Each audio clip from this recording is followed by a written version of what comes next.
So on September 3rd, 2008, my wife and I were on shlichus in Olympia, Washington for just about 1 year. And we decided that it was about time that we bring out our first speaker. So we brought out Rabbi Label Wolf, right? He's a famous Kabbalist, lives in Melbourne, Australia, and he had recently authored a book called Practical Kabbalah. We did a little poll of our community, what topic would they like for him to speak about? And they chose the topic of reincarnation. So here is a picture from September 3rd, 2008. The topic was life after life, the reincarnative journey of the, well, I can't, probably the soul. I'm blocking the title over there. So Rabbi, the one thing that was surprising to me was that we drew a larger crowd than I had planned. We were just in Olympia for about a year, and certainly we're reaching out to as many people as we can, but how many people did we think that we were going to get? And turns out a fabulous crowd shows up.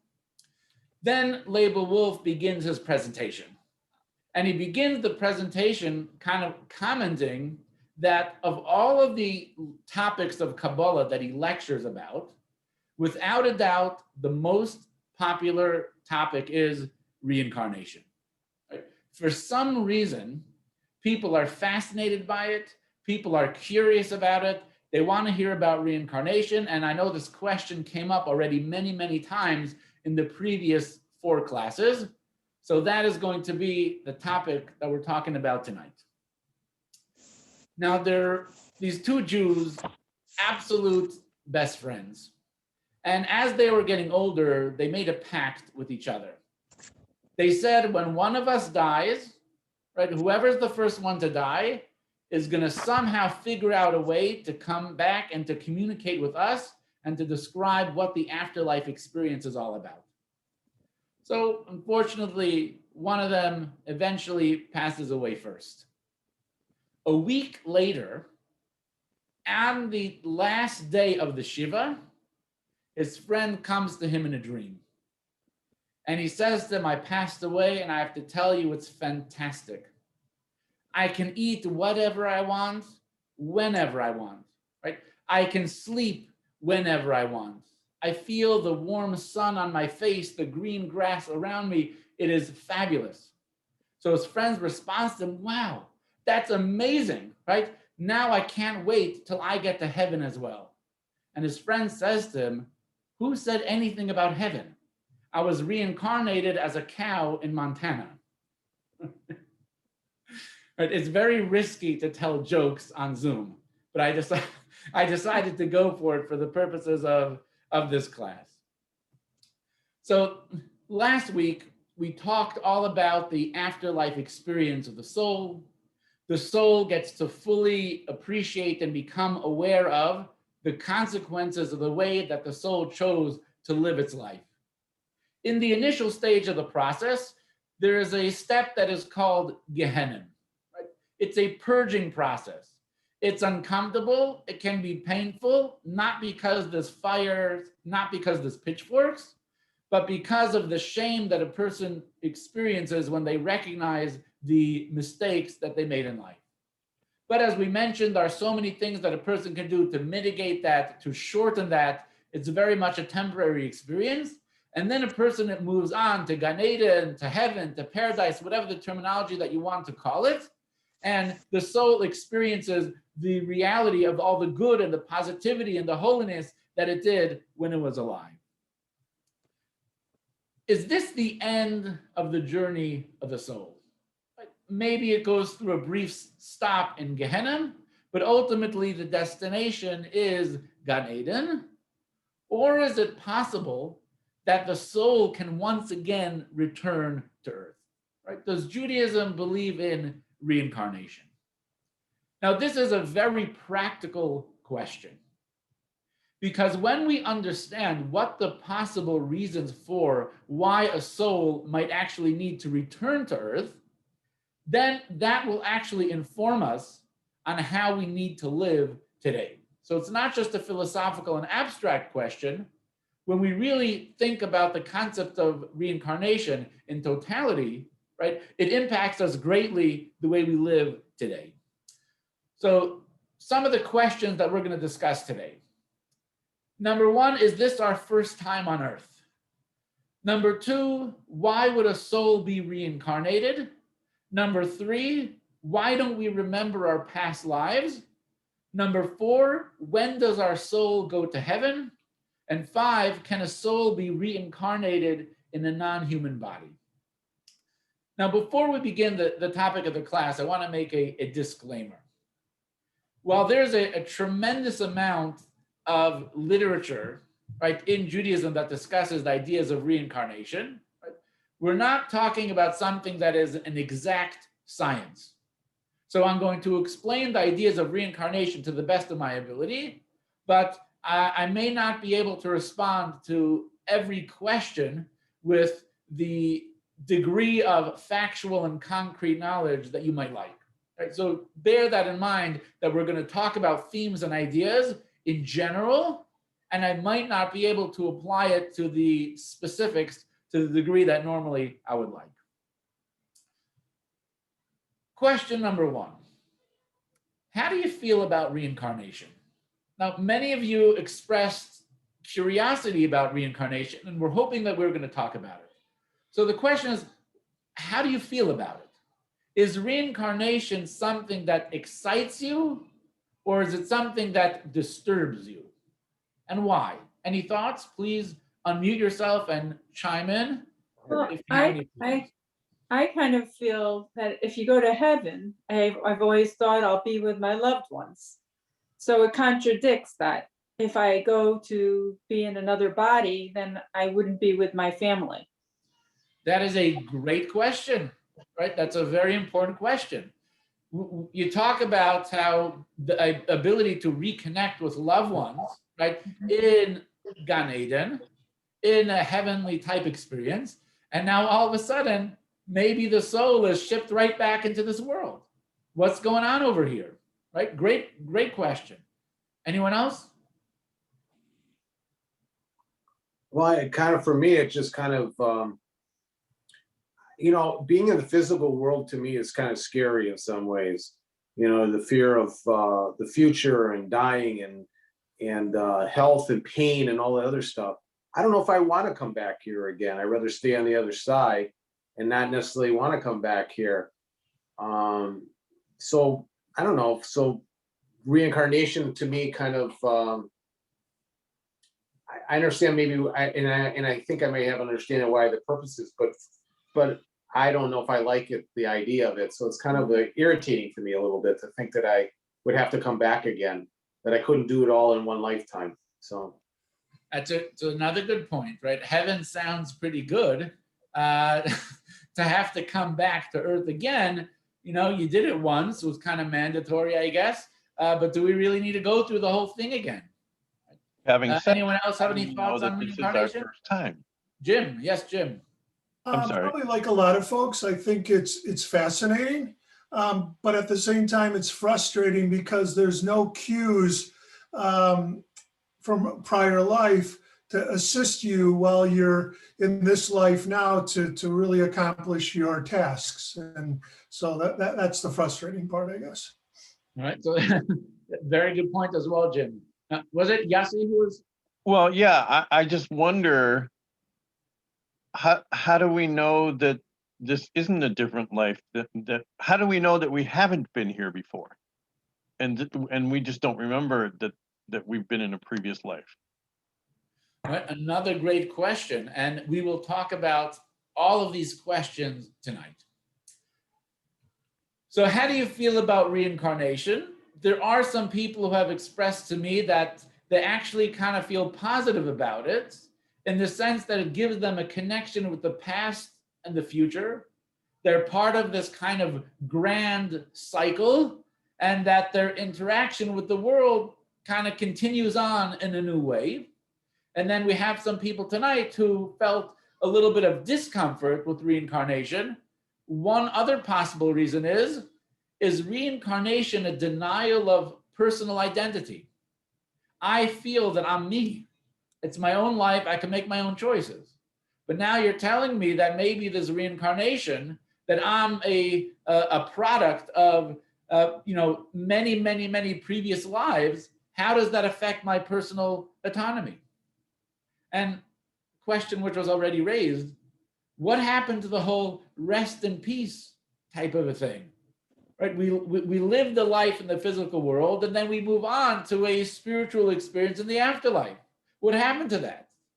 Are we going to be thrown out of heaven and forced into bodies for eternity? How exactly does all of this stuff work? So I want to gauge your knowledge of the Jewish approach to reincarnation with a quiz.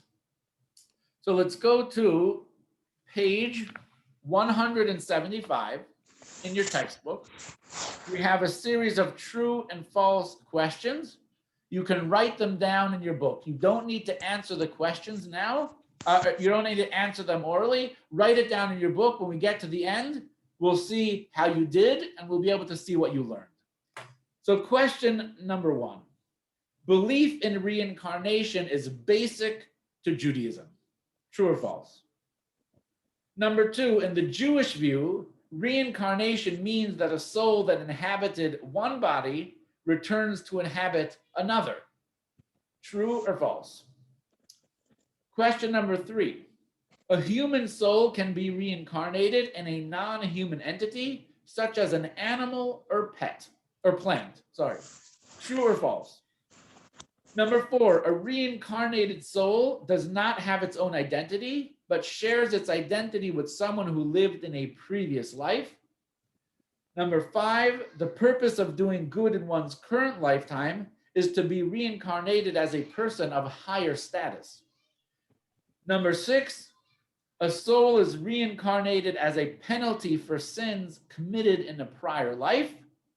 And question number 7, most souls today are reincarnations. So answer those questions, true or false. Many of your answers may be impacted on what you know about reincarnation, but perhaps not coming from a Jewish source. So here's a fabulous opportunity to see what Judaism, what the Torah has to say about reincarnation. So as to that first question, is reincarnation a Jewish idea? The question is absolutely yes. Now, there is a debate about the idea of reincarnation that has existed within Jewish tradition. But it would appear that when in Jewish tradition there are those who negate reincarnation, they have negated the non-Jewish thought and approach to reincarnation. The Jewish approach to reincarnation is without a doubt absolute mainstream Judaism, and this is evidenced by text number 1 on page 176, which is part of the davening that we recite every single day. It's part of every nusach, not just Chabad, Ashkenaz, Sfard. It's part of the prayer that we say before we go to sleep. Barbara Weiss, if you'd like to read text number 1, page 176. Master of the universe, I hereby forgive anyone who has angered or vexed me, or sinned against me, or either physically or financially against my honor, or anything else that is mine, whether accidentally or intentionally, inadvertently or deliberately, by speech or by deed, in this incarnation or in any other. So there's a very beautiful prayer and a meaningful prayer, right? Worthwhile exploring it and dissecting it, as it's a prayer that's recited every day before you go to sleep.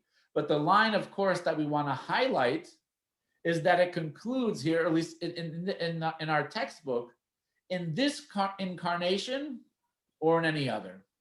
So it's part of mainstream Judaism in every version of the Siddur book, in any version of the Siddur, by all various groups, Ashkenazic and Sephardic and Hasidic and non-Hasidic and so on, that the idea of reincarnation is quite mainstream and included in the daily prayer. Now, we're not going to analyze this text further. We're using this text just to demonstrate that it's a mainstream idea. But now let's get further into reincarnation. So what is reincarnation, and why should a soul be reincarnated? So there are many texts that address the idea of reincarnation, but the one that is considered to be the most descriptive and the most authoritative comes from the Arizal, right? The great 16th century mystic from the city of Tzfas. So we go to text number 2 on page 177. Joel Winston, please.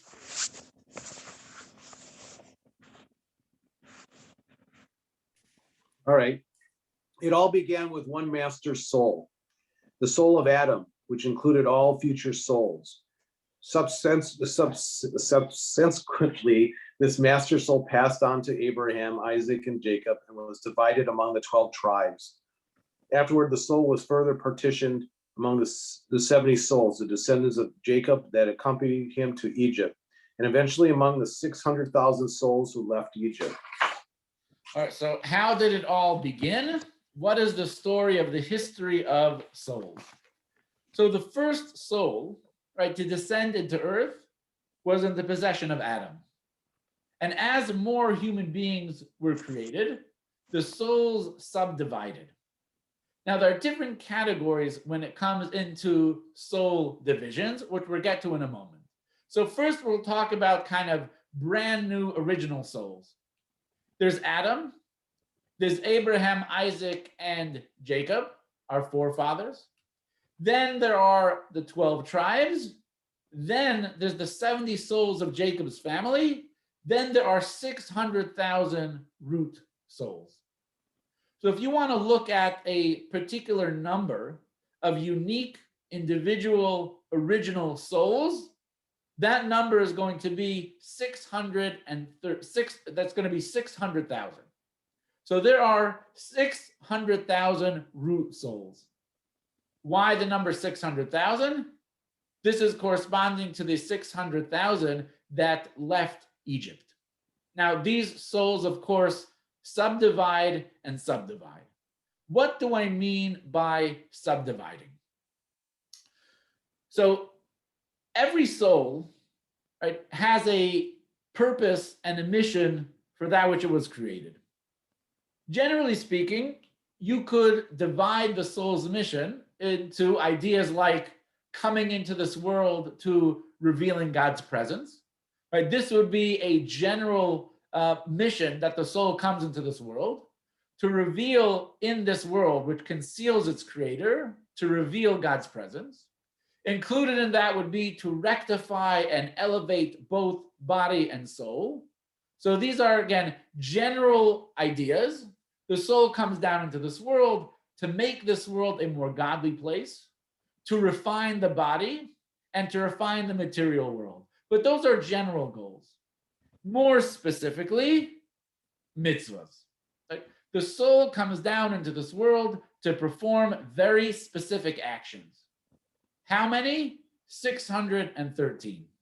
The soul comes down into this world to fulfill all 613 mitzvahs. Now, what happens if the soul, while it's on earth, does not have the ability to fulfill all 613 mitzvahs?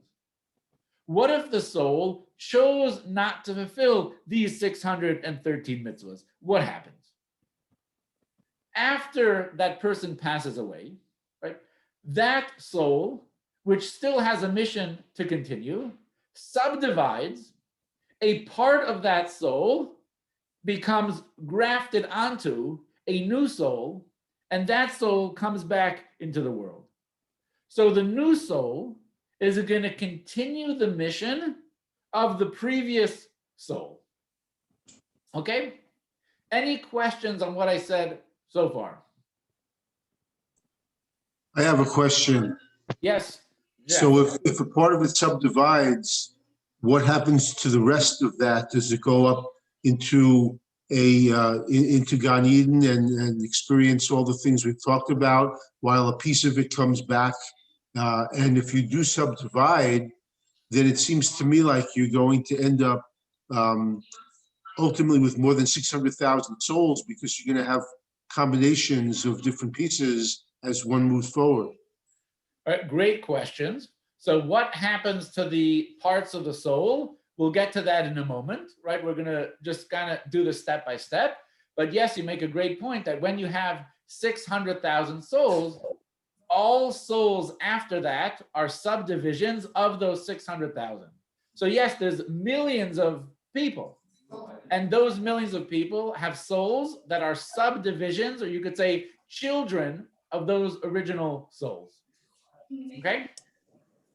I just wanted to add, I thought many of the mitzvahs only can occur when the temple is available.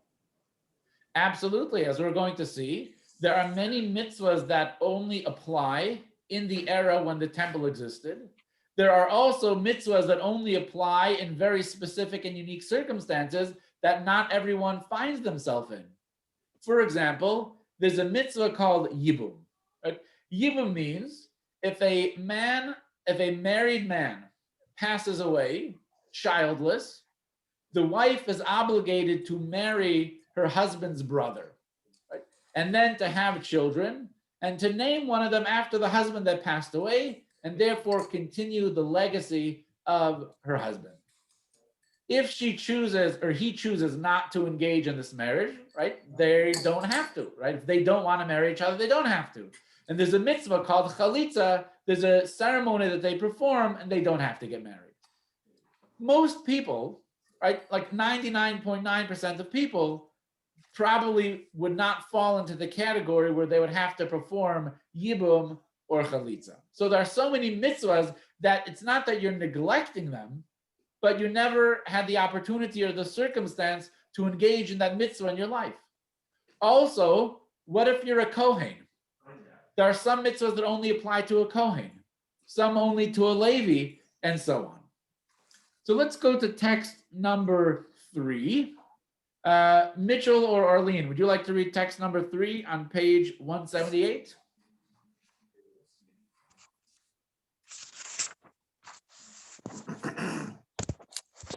Page 178. Furthermore, you must know that every person must fulfill all the 613 mitzvot. The soul does not fulfill all 613 mitzvot. In action, speech, and thought, it must be reincarnated until it completes them all. All right, so every soul has this job to do, right? It's come into the world, and it needs to connect the entirety and the totality of its essence to God. The way it does that is through 613 mitzvahs. It is basically impossible for any one human being to be able to fulfill all 613 mitzvahs. It's not possible, right? Pretty much can't be done. So therefore, the soul which came down into this world did to the best of its ability, to the best that it could, as many mitzvahs as it could. Once it passed away, that soul has to come back into this world again. It is going to subdivide. Every soul is going to have to be a Kohen at least once. It's going to be a Levi at least once. Now, every soul has a male half and a feminine half, right? So that's not an issue, right? Every soul is going to do the male mitzvahs, and then every soul is going to do the feminine mitzvahs. Now, what about the mitzvahs that have to do with the times of the Beis Hamikdash? So there are 2 approaches to this. Number 1, that every soul has already experienced the mitzvahs that were necessary during the times of the Beis Hamikdash. Or 2, during the resurrection of the dead, those souls are going to have to participate in those mitzvahs that are relevant to the Beis Hamikdash.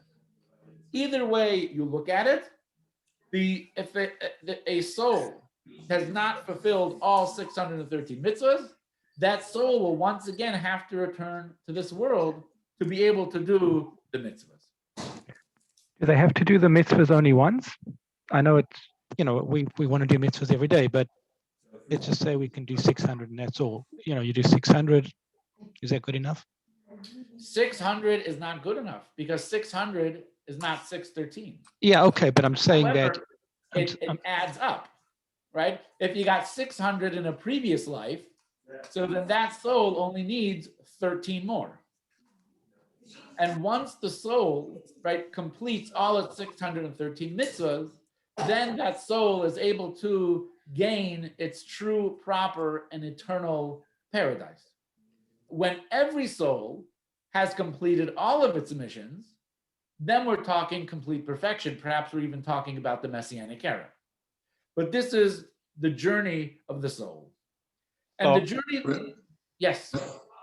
Rabbi, question is, if springboarding off of Andrews, if the person fulfills 600 and needs to come back for 13, one would assume that that's not what that soul should only focus on. They should focus on all 613. However, those are the ones that become important to fulfill to move to the next level. Is that what I'm hearing? Yeah, very, very good point, Jeff. Every person is obligated in every mitzvah, right? A person cannot say, well, probably 2-3 lifetimes ago, I did this mitzvah, so I'm exempt, right? That is not an argument that you can make. You will not win that one in any rabbinical court. A person is obligated in all 613 mitzvahs in every incarnation. However, when it comes to reaching the fulfillment and the perfection of the individual soul, it will accumulate the 613 in multiple incarnations. The idea of all 613 of the soul needing to fulfill the 613 mitzvahs also extends to the study of Torah. So again, we have the idea of revealing God's presence and rectifying and elevating both the body and soul. But the way that you do that is through all 613 mitzvahs and through studying the totality of the Torah. Text number 4. Brad or Marilyn, would you like to read text number 4 on page 178? 178. Text number 4. Yep. You should also realize that each individual must study all 4 of the Torah's layers, which are referred to by their acronym, parts? Pardes and orchard. These are Peshat, Remez, Darush, and Sod, literal, allusion, exegetic, and mystical. It is necessary for a soul to be reincarnated repeatedly until it completes them all. So doing all 613 mitzvahs is not enough. The soul must study all 4 layers of the Torah. So it's not just studying the totality of the Torah, but the Torah has layers. What are the layers? So number 1 is called Pshat. Pshat is the simple, the direct explanation. What is the text coming to tell us on the most basic, fundamental, and straightforward level? Then there is the Remez, right? Every text has a hint, has some type of allusion to a deeper idea, a deeper meaning. One of the popular levels of studying Torah of Remez is Gematria. Gematria means every Hebrew letter has a number value, right? If you study the number value behind biblical words, behind Torah words, you can make all kinds of connections. Then we have the level of Drush, expounding and extrapolating. This is a much deeper level of Torah interpretation. And finally, we have Sod, which is the esoteric explanation, the Kabbalistic explanation. If a soul came into this world and lived 120 years, but they did not learn the entirety of Torah, including the 4 levels of Torah interpretation, that soul must once again come down into this world to complete that mission. I have a question. Yes, and yes. This kind of, maybe I'm going the wrong direction, whatever, but so when a person passes away, you say Kaddish for 11 months so that their soul is elevated to the highest point that it can be, correct? Correct. So far. So then, doesn't this part of this whole thing, in essence, say that the person can't be as high as they can be because they haven't fulfilled all the mitzvahs? Or is that something totally different? I'm not 100% sure if I am understanding your question, so I want to restate it to you and tell me if I'm getting your question right. Okay. Was your question that if after 120 years a person passed away and they did not fulfill all 613 mitzvahs, that means they are limited in their ability to ascend on high? Yes. It doesn't have to be, it doesn't matter how old they were. You know, people die at different ages, but the soul, when we say Kaddish, we're talking about the soul being elevated to the highest point that it can be. But if you weren't able to do the mitzvahs, then 11 months or 12 months even isn't enough, is it? Or am I talking about two different things? No, you are absolutely correct that a person's afterlife experience is going to be based on the life that you lived. So the degree that you could ascend is to the degree of the mitzvahs and the Torah that you studied in this world. However, we did discuss that after a person passes away, if their descendants or friends do mitzvahs in their memory and in their honor, those mitzvahs will be attributed to you, and then you could ascend based on those mitzvahs as well. So there is further spiritual growth that can take place after a person passes away. Now, how does this all fit into reincarnation? So we're getting there, right? We're making some progress, Okay. and we're getting there. Rabbi, Yes, Jeff. is it felt that there are any souls that have completed this process in the history of from Sinai to now? That is a great question. I don't know the answer. I don't know the answer to that question. I would assume that the answer is yes, but I have not come across that exact question in my study, so I don't know. I'm going to assume yes, but that's not a categorical answer. 100% answer. Eski, are you going to tell us when the soul is reincarnated? In other words, the timeline that it comes back. I will get to the timeline in a few moments. We're building a case.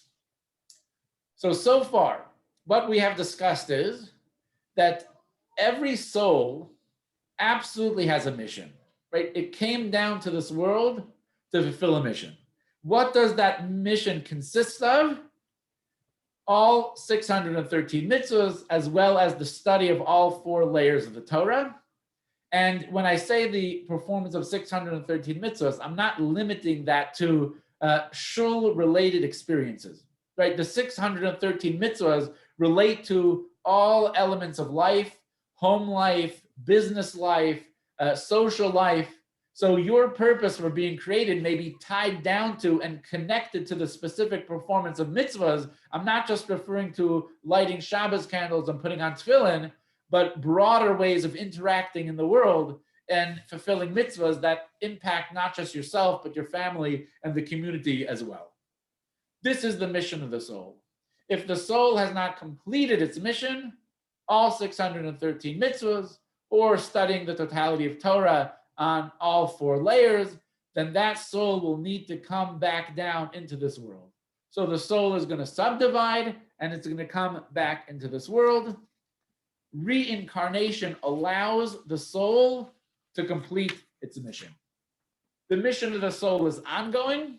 Reincarnation is the mechanism where that soul is going to be able to complete its mission. So we have learned that souls are interconnected, right? All the souls are interconnected of all these various different generations. Each soul has a mission, and when a soul doesn't complete its mission, that mission will carry on to a new soul. All right, let's go a little bit deeper. Text number 6. We're going to go to text number 6. Marshall, would you like to read text number 6? Page 182.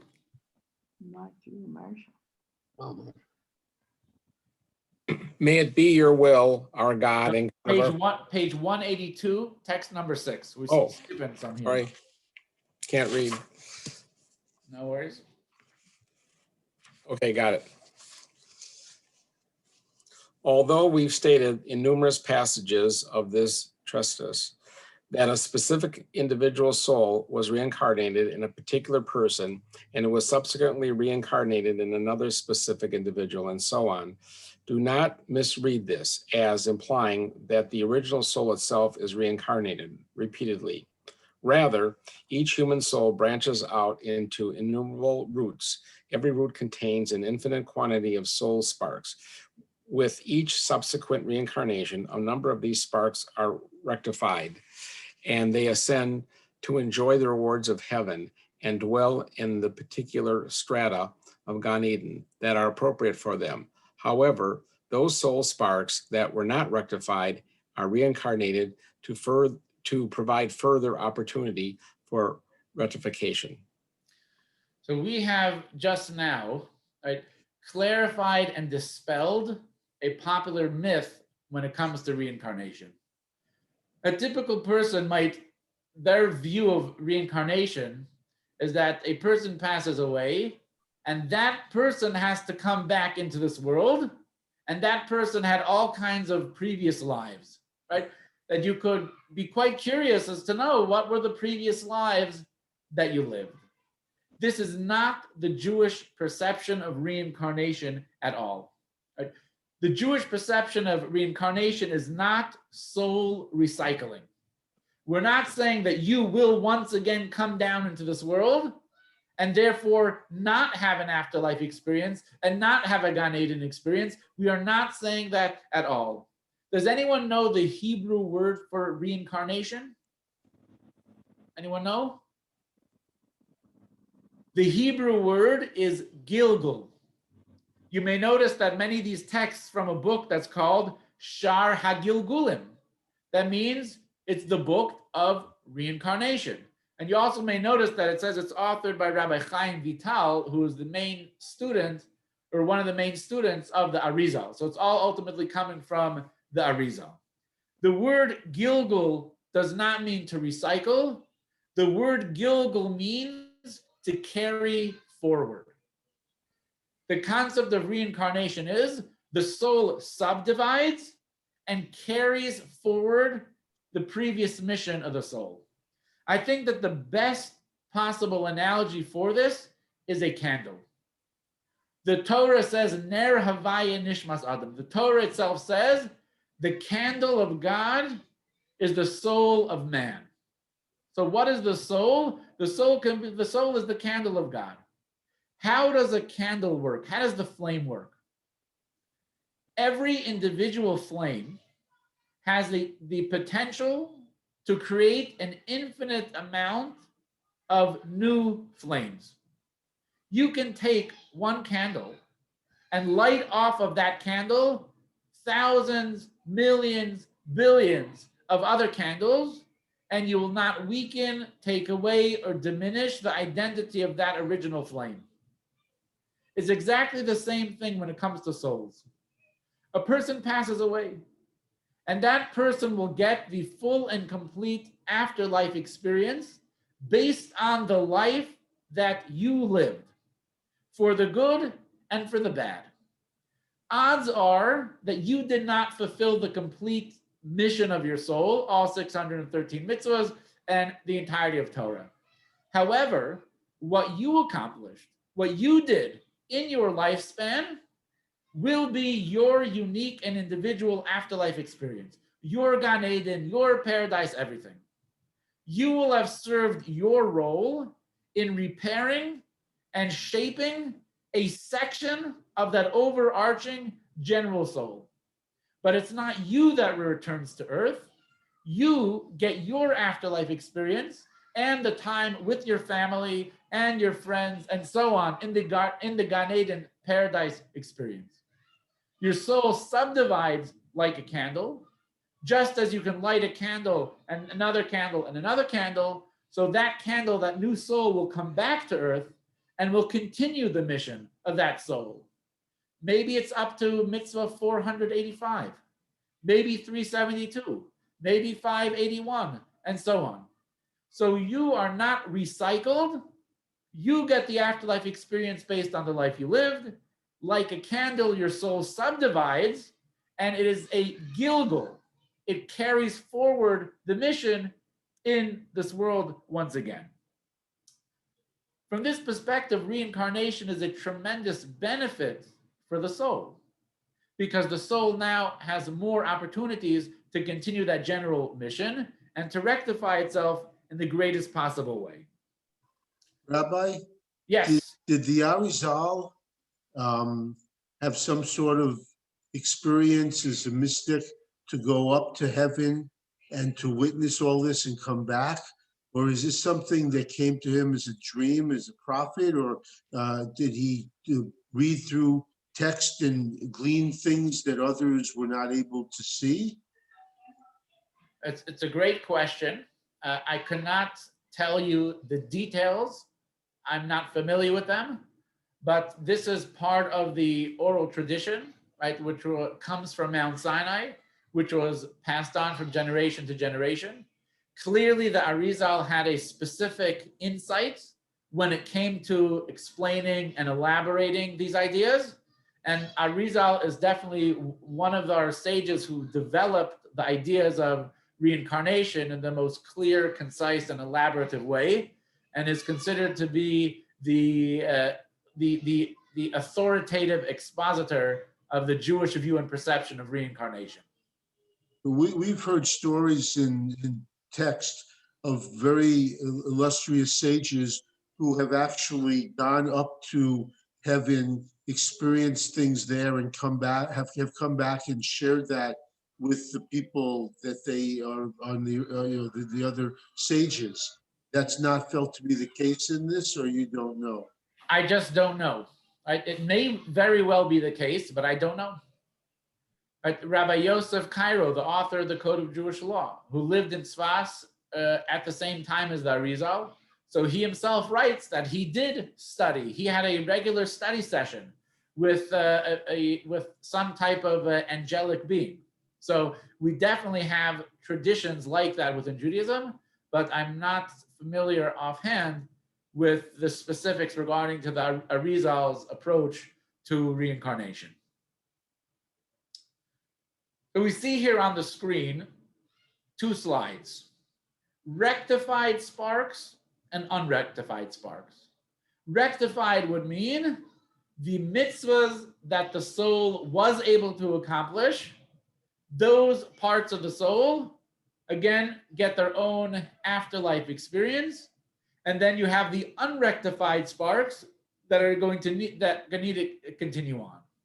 So the rectified sparks correspond to mitzvahs that were properly observed. The unrectified sparks are positive mitzvahs that are not performed.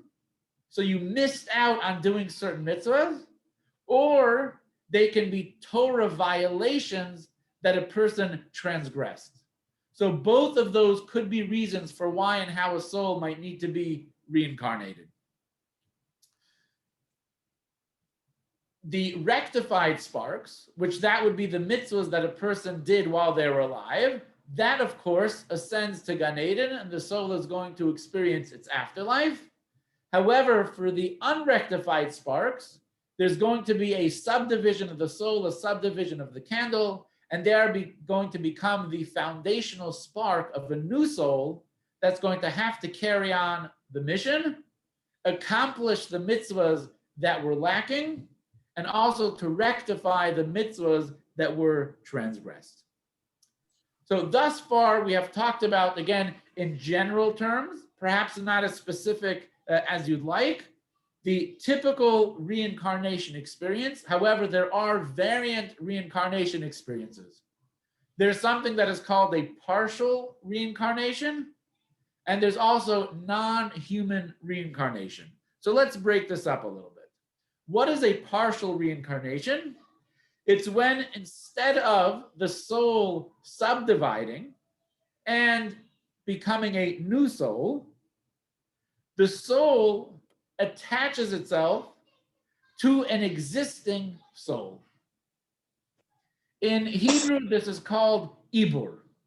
Ibur means pregnancy. So what that means is a person might have inside themselves not only their own soul, but without even knowing or realizing it, they may be pregnant with another soul. they may actually be carrying the soul of another person with them at the same time. So a person may experience having a temporary guest soul. Let's go to text number 7a. Eileen, how would you like to go to text number 7a? All right.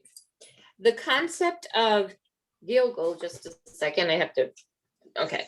Reincarnation is that a soul requiring further rectification enters the body of a child as it emerges from its mother's womb to serve as the newborn soul. It has no permission to leave that individual until the person's destined day of death. By contrast, the concept of Ibor, soul impregnation, is that a soul enters an adult body that is already inhabited by a soul, the person's primary soul received at birth. In this case, the individual is merely impregnated with a guest soul in addition to harboring a primary soul. The individual then carries the extra soul, much as a woman carries a child in her womb. So we have this idea of Ibur, of soul pregnancy, partial reincarnation. A person can carry a temporary guest soul. Now, why would a soul need to go through this route? Why not the typical reincarnation where it subdivides, becomes a whole new person, and comes down to this world? So the answer is that the typical reincarnation process is due to a soul neglecting one of its mitzvahs. A soul that neglects a mitzvah will need some type of rectification for that. Now, it's pretty obvious that one soul is not going to be able to do it all. But if a soul neglected a mitzvah, there's going to be a particular need for that soul to come back into this world again. However, what happens if the soul was not neglectful? It simply didn't have the opportunity to do a particular mitzvah. We know that in our short lifetime, it's not always possible to do all 613 mitzvahs, not out of any neglect, but the scenario simply never presented itself. So Kabbalah teaches that a soul may join another soul. Why? Because that soul actually is about to perform one of those mitzvahs, and therefore the soul jumps on that opportunity to be able to do that mitzvah that it otherwise lacked. So it does not need to descend into the world and live another full lifetime, but it has an opportunity to join another soul and to fulfill that particular mitzvah. Rabbi, Yes. I assume that just like inculcating a soul at the time of birth is up to Hashem, the partial reincarnation is really driven the same way? That is my understanding, that it's not your choice whether you want to cruise back into this world to do a particular mitzvah, that it is part of God's master plan. I do have another question Yeah. that comes up, and that is that some sages will say that if a person, so let's say a 3-year-old child passes away from some tragedy, there is discussion that that person's soul came down to this world to fulfill a specific purpose or mission, and at the age of 3 they have fulfilled it, and the soul no longer needs to stay present on this earth. That seems to me to fly in the face of what we've been talking so far, because again, at the age of 3, one would assume that that person has not really fulfilled all 613 mitzvot, have not done the 4 layers, so they have not really completed their journey on this earth. So it seems to me that there's a dichotomy in some of those philosophies. Very interesting point that you're making. There's definitely truth to the idea within Judaism that for whatever reason, a soul may come down to this world to fulfill a very specific person, a very specific purpose. There may be a general soul that only has a very specific mitzvah that it has to accomplish before it achieves a particular level of perfection. And it could be that when a person passes away very young, and it could be that when a child passes away, it could be because its mission was to perform a particular mitzvah or to allow for the performance of a particular mitzvah, and that rectified that soul and fulfilled its mission. That is definitely true, and that exists within Judaism, such an idea. However, it's not possible for us to know whether that's the case. Right? It can be very comforting for a parent to know that the painful and tragic loss of a child, right, that child came into this world for a particular mission, and it was carrying on the mission of a general soul. But it's very hard for us to just assume that without knowing that information. So I don't think that's necessarily a satisfying answer to your question, Jeff, but there definitely is an idea that a soul could come into this world and it's going to check off a certain number of boxes on the general mission of that bigger soul. Off of what Jeff said, could it just be that the child's death, when people are like, devastated when they lose a child at a young age, that maybe the child's death was for someone else's learning. Someone else is learning to help the other person's soul to grow. Could that be? Could that tie into what we're having here? Or is that not our perspective? No matter what the reason is that a child might pass away, right? The pain that the parents feel and the love that the parents have for that child, will never go away, and it can't be diminished, because the bond, the connection, the love that they have is there, and it's eternal. Now, we always want to learn lessons, right? We don't just want to allow a tragedy to just be a tragedy. We want to grow from the experience. So yes, there is what we can learn and what we can grow from every experience, but it's hard to say with absolute certainty, unless you're a prophet, why the specific reason that the person or the child passed away. But we should always try to learn and grow from any experience, no matter how painful it is, and how much hurt that there is. Right, so we have an idea of a partial reincarnation. There's a temporary guest soul. Why is there a temporary guest soul? It is for the guest soul's sake, right? That guest soul needs to come back to this world, not for a lifetime, but just to fulfill a particular mission. And there's an additional benefit that perhaps it can assist the host soul. Rabbi, you used the word temporary. So what you're saying is that this second soul comes in for a very limited period of time and then leaves? Yes. Rabbi? Yes, Debbie. The temporary guest soul, can a person or a human sense that or no? I mean, I know that's a silly question, but would a human being be able to sense, another soul with them? Do you know what I'm saying? I don't think so. Okay. I don't think so. But as we're going to see in text number 7b, that soul can actually assist you. So Debbie, how would you like to read text 7b? Page 184, text 7b. Sure. Okay, purposes of soul impregnation.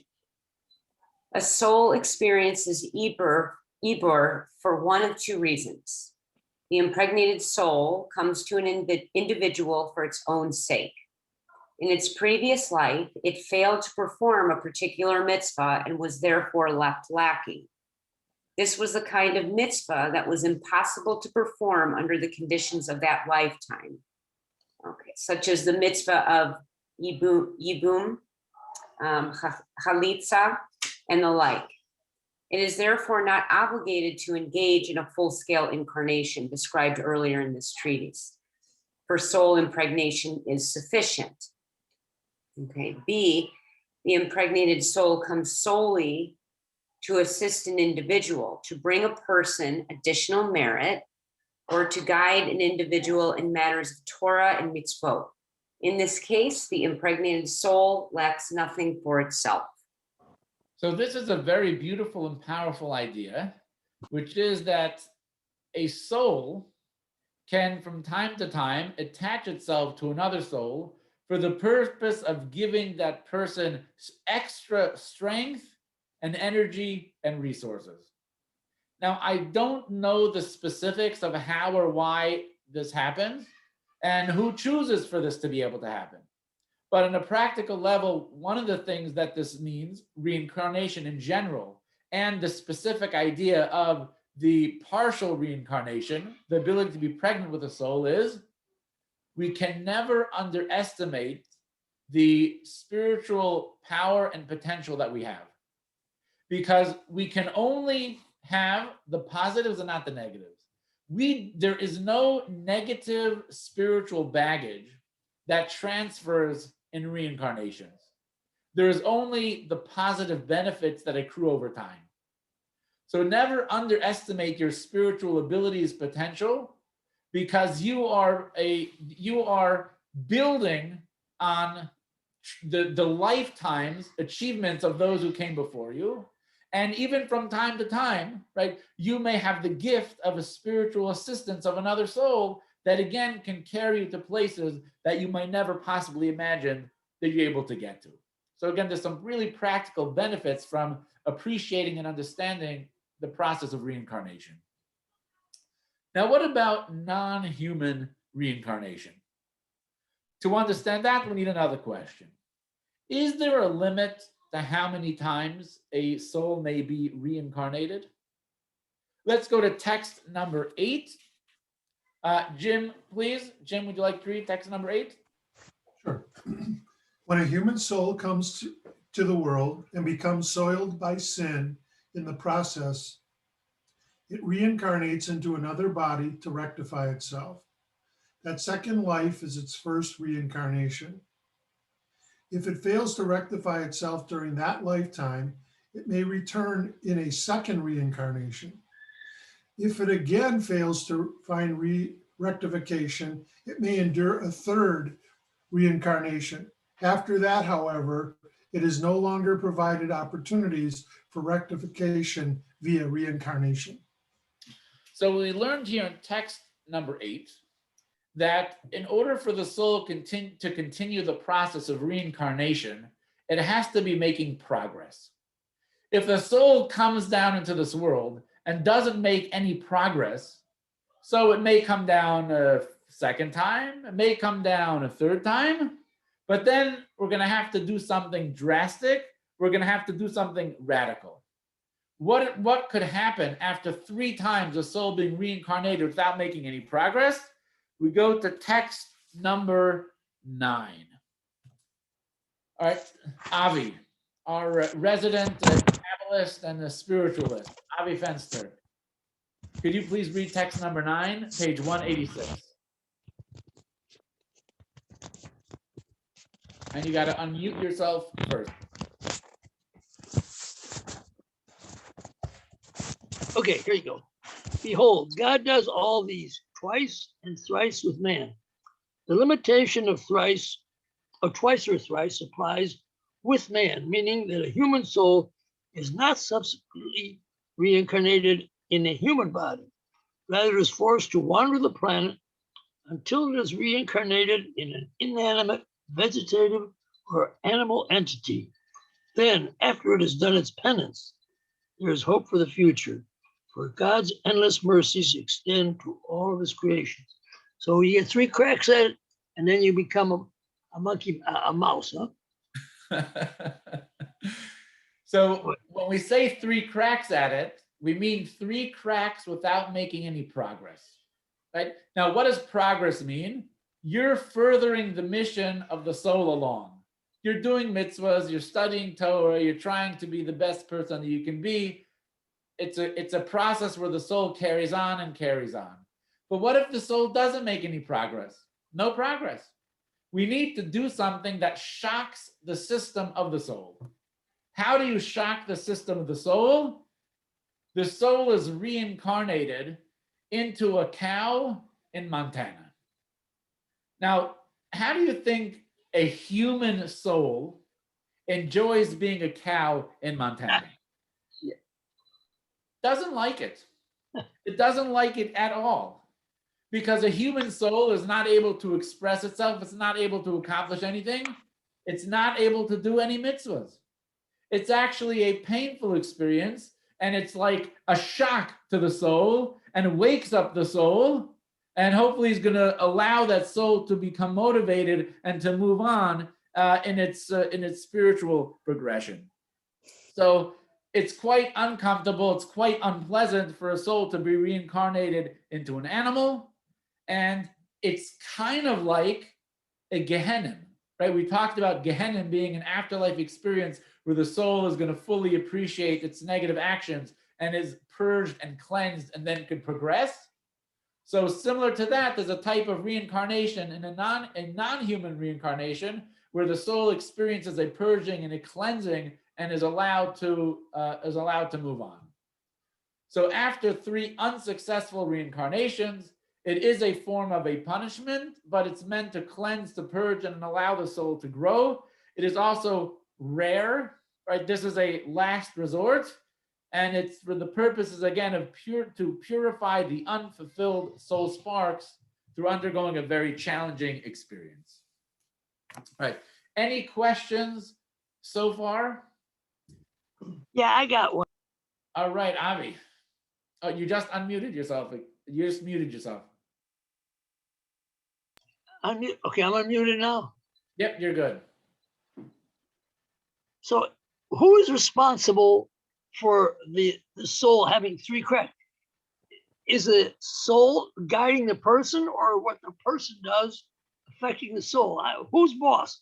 Yetzer Tov, Yetzer Ra? Are those the form of souls? Where's the relationship between the soul, its job, and the person? I thought it was the person who really dictates. I guess the soul comes along. I'm really finding it difficult to understand the relation between the two. Another great question. So every human being has absolute free choice. And you are meant to utilize that free choice to make good, healthy, and correct decisions. But what happens when a person is not making good decisions? A person may get multiple chances. And after a person gets multiple chances and they still don't make good choices, there are more drastic measures that need to be taken. So this applies in the course and in the context of a regular person's life, right? Maybe it's prison, right? There are societal and social consequences to a person's behavior if a person doesn't get the message. So the same thing perhaps would apply to a soul, right? That a soul that is not successful in its mission in multiple reincarnations might have to go through a different avenue and might have to go through a different route to be able to experience the completion and the perfection that it needs. Was that helpful at all, Avi? Okay, but when you say successful, is it the soul or is it the person? And that's where who's at fault? So is it the soul that's driving me to do what I do and don't do? Or what I do and don't do is the soul? It's the person, right? The person is the driver of your behavior. It's absolutely the person. But that person has a soul. And that soul doesn't relate only to you, but that soul relates to the person that it was a part of before you. And it's going to relate to the soul of the person after you. So that soul has a general mission which preceded and continues after you. So you are responsible for your contribution to that soul's mission. Okay. However, that soul is going to continue to move on. But if you, in your individual relationship with that soul, did not make a lot of progress, that is going to affect how that soul continues to move on. Sometimes the soul will continue to move on its mission. It will carry its mission forward in the body of a human being. Sometimes that soul is going to have to make a pit stop, perhaps in a donkey, right? Perhaps in a grapefruit, perhaps in a spider, in order for that soul to experience some type of rectification and upgrade. Now, again, I apologize, as I said before, that I may be lacking in some specifics. as this is not an exact science that a person can look at with a microscope and dissect every element of it. But I'm hoping that these ideas will give you at least a general appreciation for the Torah's approach to reincarnation, and ultimately why reincarnation should matter to you and how it could impact the way that you live today. Because at the end of the day, we are all reincarnated souls, right? Odds are every single one of us is a reincarnated soul. Which this, of course, leads to the next question, which was, if I am a reincarnated soul, the question isn't who am I? The question is, who was I? Is it possible to know my soul history and therefore my mission? Phil, would you like to read text number 10 on page 187? Okay. Okay, it is impossible to deduce or intuit whether one possesses a reincarnated soul or not, unless one is the recipient of a mystical communication in this regard. You may wonder, how then will we know the purpose for which we entered this world, which mitzvah we must scrupulously perform, or which transgression we must especially avoid? The answers are naturally ingrained in us. We experience natural affinity and longing to perform a certain mitzvah when that mitzvah is critical to our present incarnation, or our inclination strives especially hard to entice us to commit a particular sin, for which it is the very same sin in which we blundered during our previous life. So we got a lot of great information here that we have to unpack. The first point is, it is impossible to deduce or to intuit whether one possesses a reincarnated soul or not. So it means that your typical person is not going to be aware of any of their past life experiences, although as the text says, unless somehow you experience some type of mystical communication. Now, I know I certainly have not received any mystical communications about my past lives. However, there's a very famous Hasidic Rebbe. His name was Avraham Yoshua Heschel. Right? You may be familiar with the name Abraham Joshua Heschel. Where does it come from? It comes from the Apter Rav, right? The Apter Rebbe. He was known as the Ohev Yisrael. The Apter Rav writes that he knows his pre-incarnations. He was familiar with 9 of them. He wrote this. He wrote that he was a king. He wrote that he was a leader of the Jewish people. He was a Nasi. He was a Reish Galusa. He is a reincarnation of a soul that was one of the leaders of the tribes of that, one of the leaders of the Jewish people in the Babylonian exile. And he details his past life experiences. And he says, what was he lacking in his previous life experience? He did not fulfill the mitzvah of loving your fellow Jew to its maximum potential. So he said his life's mission was to truly be an Ohev Yisrael, to be a lover of the Jewish people. And that's why he is known as the Ohev Yisrael.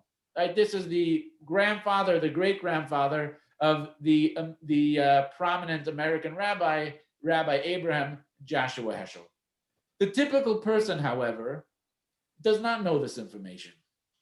So if that's the case, how do we know what mitzvahs are critical to our mission? Now, we know we have to do all 613 mitzvahs. We have to do our best to learn not only the whole Torah, but even the 4 layers of Torah. But how do we know what specific mitzvahs relate to us? What specific mitzvahs does our soul need to accomplish in order to fulfill its overarching mission? So in that text, we got a very clear indication. Indication number 1, how do you identify a person's soul mission?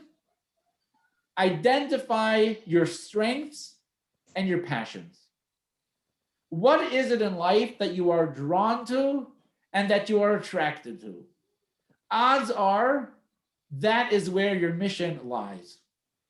If there's a particular mitzvah, profession, that you are pulled to, that you feel drawn to, where you are skilled at, where you excel at, that's going to be a pretty good indication that you should pursue that agenda and endeavor, and where you might be able to fulfill your life's mission.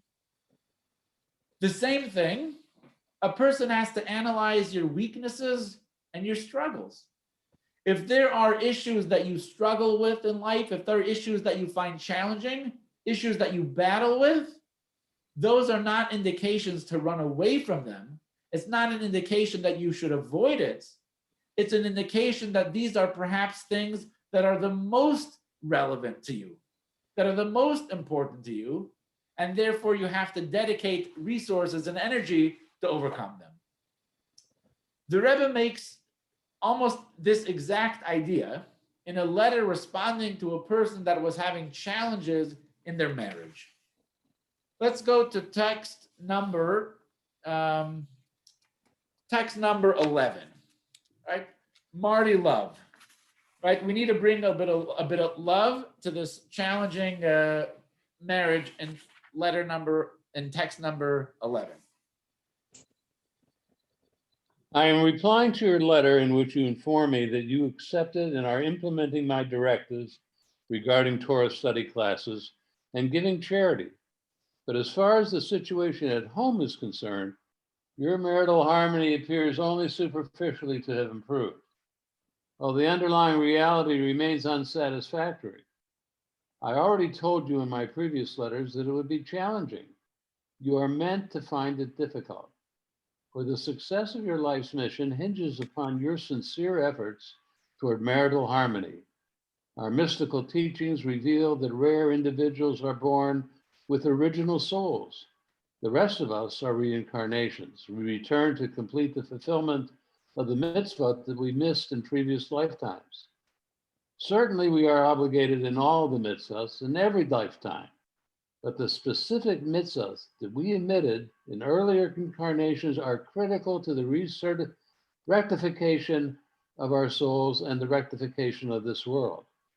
Using the evil inclination as a guide, we can identify the mitzvot that determine the outcome of our life's mission. Our inclination opposes the mitzvot that we finalize in previous lifetimes, but only to the degree necessary to create free choice between good and evil. By contrast, it unleashes a fierce storm of opposition with countless hurdles and challenges. When we approach a mitzvah that we failed to fulfill in the previous incarnations, therefore, your many hurdles to marital harmony reveal its indispensability to our rectification. Do whatever it takes to achieve harmony. So the Rebbe writes to this person in this letter, right? The challenging circumstances that you find yourself, right, are not a reason to quit, right? That actually is a reason, that perhaps is the reason why you're here, right? This could be the specific, unique mission that's critical to the journey of your soul. So don't give up, strengthen yourself, redouble your efforts, because perhaps this is why you're here. Let's go to text number 12 for another piece of information that perhaps can guide us and inform us on the purpose for which we were created. Andrew Cohen, text number 12. From the moment that God instructed our forefather Abraham, go from your land, following which it is stated, Abram kept traveling further southward. The mystical process of the rectification of divine sparks was launched. Subsequently, by decree of divine providence, individuals traveled to the locations in which the divine sparks that these specific individuals must rectify await their redemption. Saintly individuals with spiritual vision perceive the locations in which the divine sparks await their engagement, and they take the initiative to journey to those locations. The rest of us are left in the hands of the primary cause behind all causes and the ultimate reason behind all reasons. God orchestrates countless apparent causes and circumstances to bring specific individuals to the locations in which their predestined service of rectification is required. So we know there's this expression that the grass is always greener on the other side. Now, based on this text, our mission is not on the other side, right? Our mission is exactly where we are. Why are we in the place where we are? Because that's where we need to fulfill the purpose for our creation. So look at the life circumstances where you find yourself, because that's where your mission is going to be. Your mission is not going to be in somebody else's life, in somebody else's circumstance. It's only going to be in yours. So if a person opens their eyes, looks around, where can I make an impact? Where can I use my particular talents in my community? Where can I apply them? You'll find and you'll ultimately fulfill that mission. So keep our eyes open, and ultimately we're going to see it. All right, now let's go back to that quiz that we took. Let's turn back to page 175, and let's go through that quiz. And let's see, what knowledge have we gained? What have we confirmed? And perhaps what knowledge have we rejected? So is reincarnation a basic Jewish belief? Yes, it is. It's quite a mainstream Jewish belief, and it's quite important. It's actually quite fundamental because it gives us a little bit of insight into why we're here and what our sole purpose is. Is reincarnation when the soul comes back into a new body? Nope. Right? The unfulfilled soul sparks generate a new soul that inhabits the body. It's not recycling. Rather, the mission of the soul is carried forward just as a candle subdivides. Can a human soul be reincarnated in a non-human form? Absolutely. It's a rare fringe possibility, only when there's been no soul progress for 3 reincarnations. A reincarnated soul does not have its own identity, but shares its identity with someone who lived in a previous lifetime. Yes, that's true in the sense that it will share some of its identity with the previous lifetime. However, again, it's not recycled. Each soul has its own unique individual identity, even though it carries over from the life mission of a previous soul. The purpose of doing good in one's current lifetime is to be reincarnated as a person of a higher status? Absolutely not, right? That is not a Jewish idea at all. We don't do things in this lifetime in order to be reincarnated as something greater, not a Jewish idea.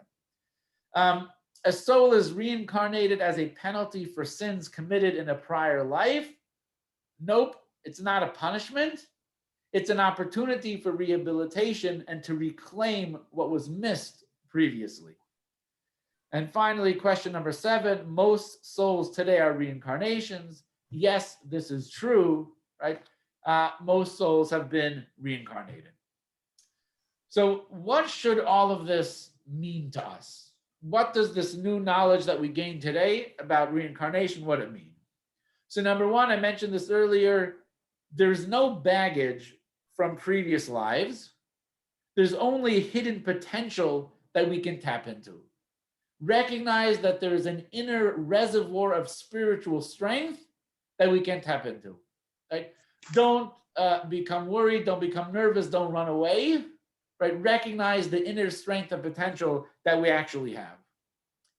A further point, the fact that every soul has a mission and purpose and has to come back to this world to continue that mission and purpose says something very powerful, which is, I am important, right? I mean something, I'm necessary and valuable because there's a specific, unique mission and purpose that I have and that I came into this world.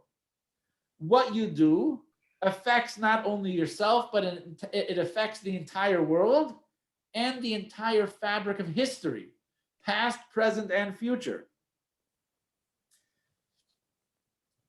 If you look at the journey and the benefits here, knowledge of reincarnation enhances your personal identity by providing a unique purpose, recognizing you have a unique purpose. It augments the mission with previous good deeds. That means it strengthens you, and it's a pathway to realizing God's master plan by realizing that everything is interconnected. And finally, it provides a role within the general human mission, right? We recognize the unique role that we have as an individual as part of the general global human mission. The key points.